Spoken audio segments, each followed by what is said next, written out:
In 2005, a quiet computer science student stood in front of some elephants and changed the world.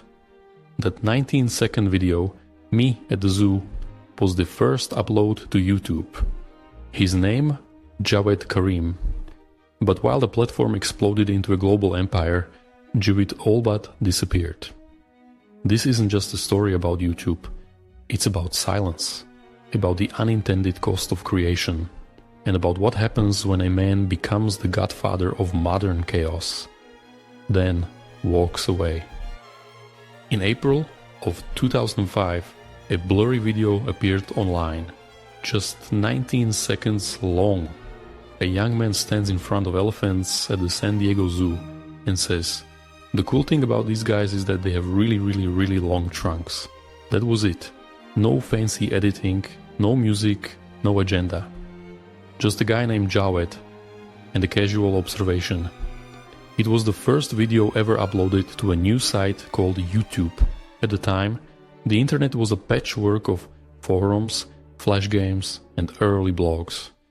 Video sharing was clunky, slow, and far from social. But that quiet little clip launched a new era. And through it, the modern digital world began to spill out. Jawed Karim didn't look like someone destined to start a cultural revolution. Born in East Germany in 1979 to a Bangladeshi father and German mother, his family moved to the US when he was a child. He was shy, curious, and deeply technical. A kid who preferred computers to crowds. By the time he reached high school, he was already coding. Later he interned at Silicon Graphics, then joined the early team at PayPal. He wasn't a talker, he was a builder.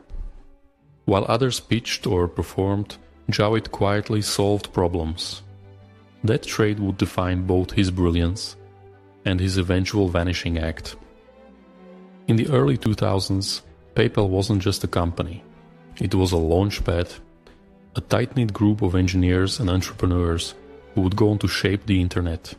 Elon Musk, Peter Thiel, Reid Hoffman, Max Levchin. Jawed Karim was there too, alongside Steve Chen and Chad Hurley. Though his role was more technical than strategic, the environment was intense, scrappy, and wildly ambitious. It wasn't about sleek offices or public recognition. It was about building the infrastructure of the digital age. In that high-pressure cauldron, relationships formed, trust was built, and when frustration over sharing videos online began to grow, an idea quietly took root. The idea for YouTube came from a simple frustration. Sharing videos online was too hard. Some stories point to casual conversations about events like Janet Jackson's Super Bowl moment or the Southeast Asia tsunami, though these origins remain unconfirmed. What's clear is that Jawed, Steve, and Chad saw a gap. The web had blogs, images, and music, but video? It was broken. So they got to work. In February 2005, they registered a domain, youtube.com. Chad focused on design, Steve led engineering, and Jawed built the technical foundations, backend code, and early architecture, envisioning a free open space. Within months, the first video went up. But something unusual happened. Just as YouTube began to grow, Jawed stepped back. Unlike Steve and Chad, he didn't take on an executive role. Instead, he enrolled at Stanford for graduate studies and moved into an advisory position while retaining his stake, roughly 10% of the company. That choice was unusual for a co-founder. Most would double down, chase growth, raise money. But Jawed seemed different. He had helped build the machine and then walked away from the controls. Not out of failure, but perhaps something deeper. Something we still don't fully understand. Not long after Me at the Zoo, something different hit YouTube. A Nike ad featuring soccer star Ronaldinho. He laces up golden boots, juggles a ball, and hits the crossbar again and again. It looked like magic, and it racked up millions of views almost overnight. This wasn't a home video. It was sleek, intentional, viral. For the first time, a global brand saw YouTube not as a novelty, but a distribution powerhouse.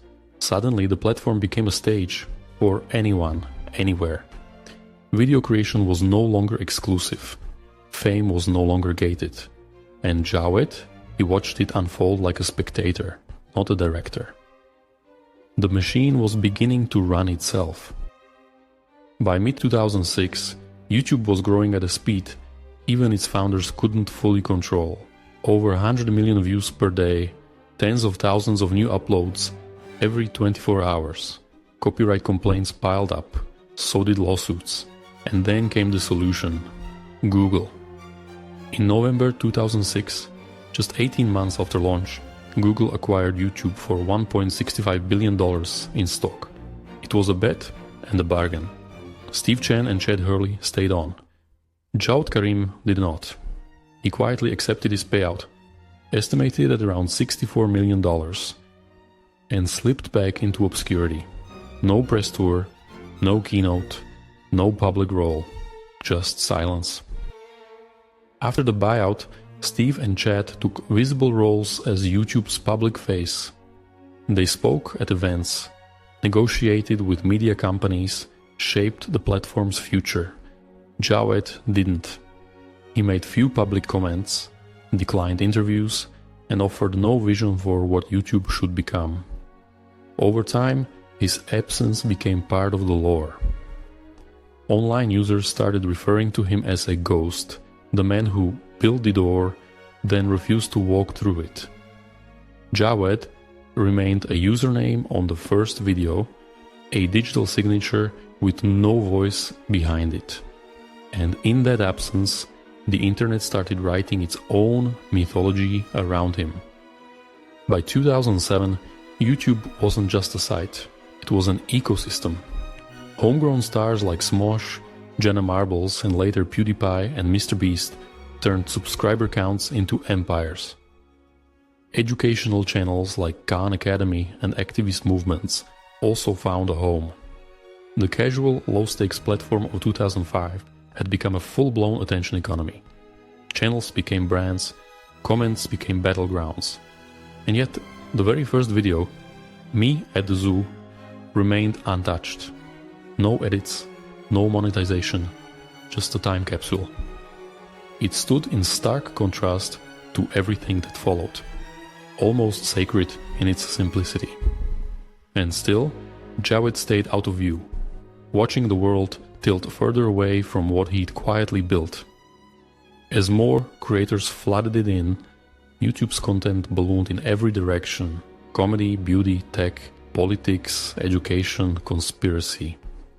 It became the default media hub for an entire generation.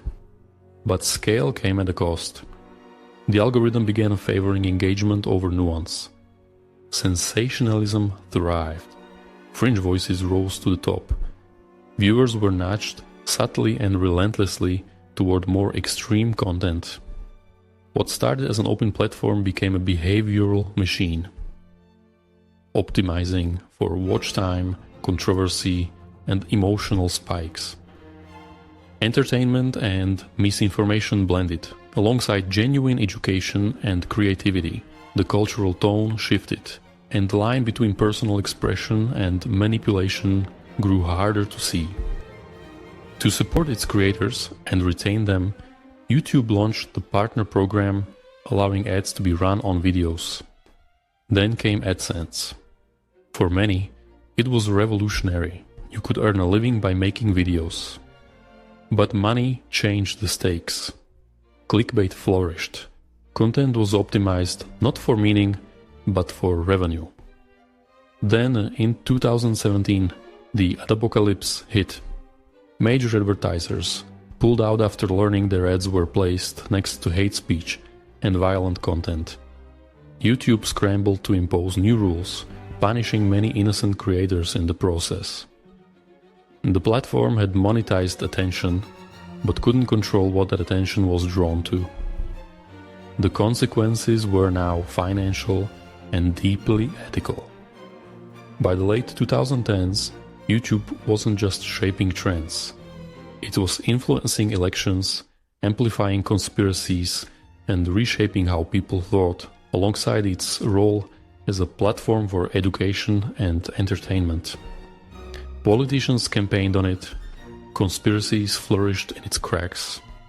The algorithm, trained to maximize engagement, sometimes led viewers down extremist rabbit holes. One video on nutrition could quickly become a rant about government mind control. Mental health experts warned of the psychological toll: isolation, anxiety, warped self-image. YouTube had become more than a platform. It was an identity factory, constantly reinforcing who you were or who it wanted you to be. And in some cases, it became a weapon disguised as entertainment. In 2013, years after stepping back, Jawed Karim made a rare public move. YouTube had begun forcing users to link their accounts to Google+, a social network that faced widespread resistance. The backlash was swift, and on his own video, Me at the Zoo, Jawed left a single frustrated comment: "Why the hell do I need a Google Plus account to comment on a video?" It was blunt, even angry. And it revealed something crucial. He was still watching, still paying attention, but just as quickly as he'd appeared, he vanished again. No follow-up, no interviews. That comment was a rare glimpse into his perspective in nearly 2 decades. People have speculated why Jawed Karim walked away. Some think it was philosophical, a rejection of fame and commercialism. Others say it was personal, a desire for privacy and peace. Friends describe him as reserved, principled, and highly independent, not someone drawn to the spotlight. After YouTube, he pursued other ventures, like co-founding university ventures, but stayed out of the public eye. There's a strange kind of loneliness in that path. To watch the thing you helped create grow beyond recognition, and to stay silent while it reshapes the world. Most visionaries chase a legacy. Jawed did something different. He stepped back, and in doing so, became a mystery even his invention can't fully explain. Today, YouTube is almost unfathomable in scale.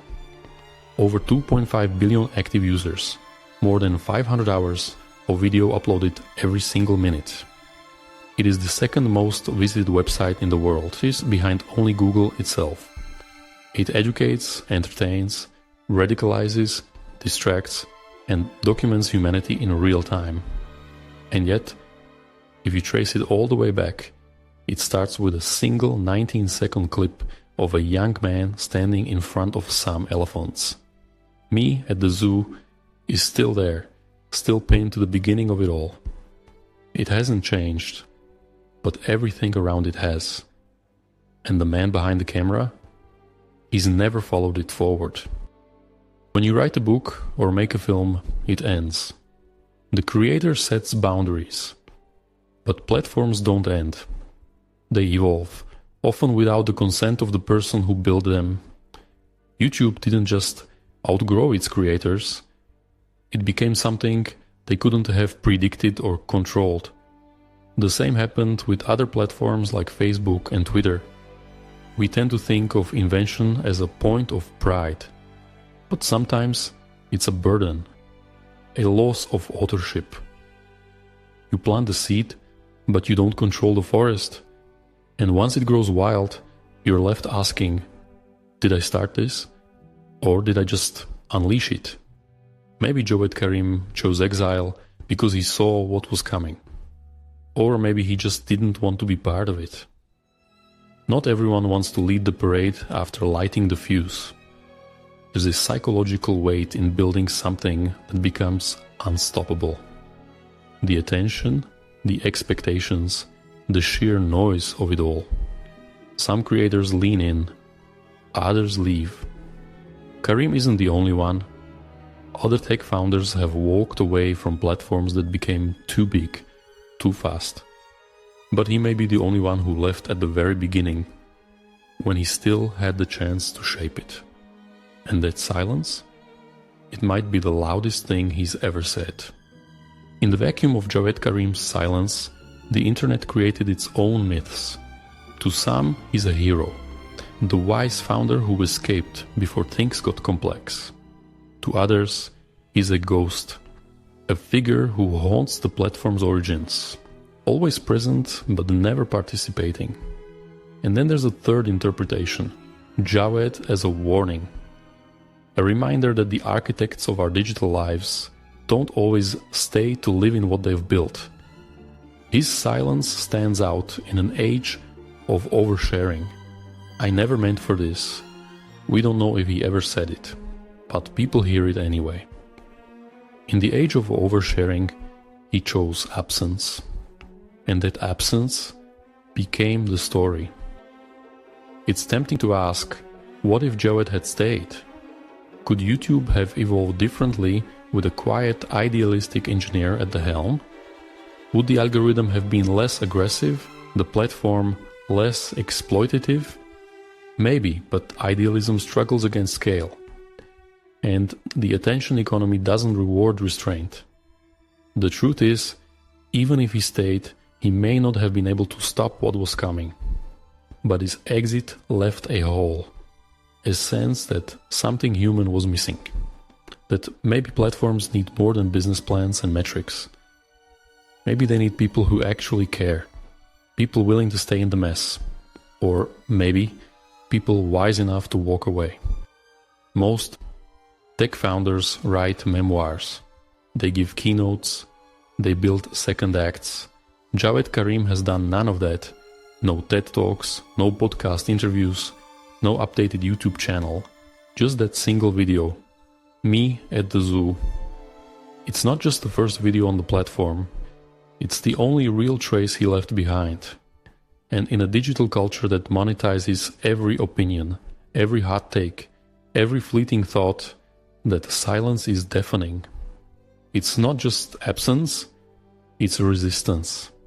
A refusal to play the game he helped start. And maybe, in the end, the most honest response to what YouTube became was to say nothing at all. Maybe Jawed knew something we didn't. That some inventions can't be guided, only unleashed. That once you open the gate, the thing takes on a life of its own. Platforms don't ask permission, they grow, twist, and multiply, and maybe he saw that the best way to live with that was to step aside, to let it go. There's something haunting in that 19-second video. A young man, awkward, uncertain, surrounded by elephants. He didn't look like a revolutionary, but maybe that's the point. Sometimes the future changes not with a bang, but with a shrug. And then the quiet that follows. And if this story left you thinking, you're not alone? In a world built on noise, maybe silence is its own kind of message. If you found meaning here, consider subscribing. It helps us keep making stories that go deeper than the headlines. Like the video if it resonated, and leave a comment below. Here's a question to start with.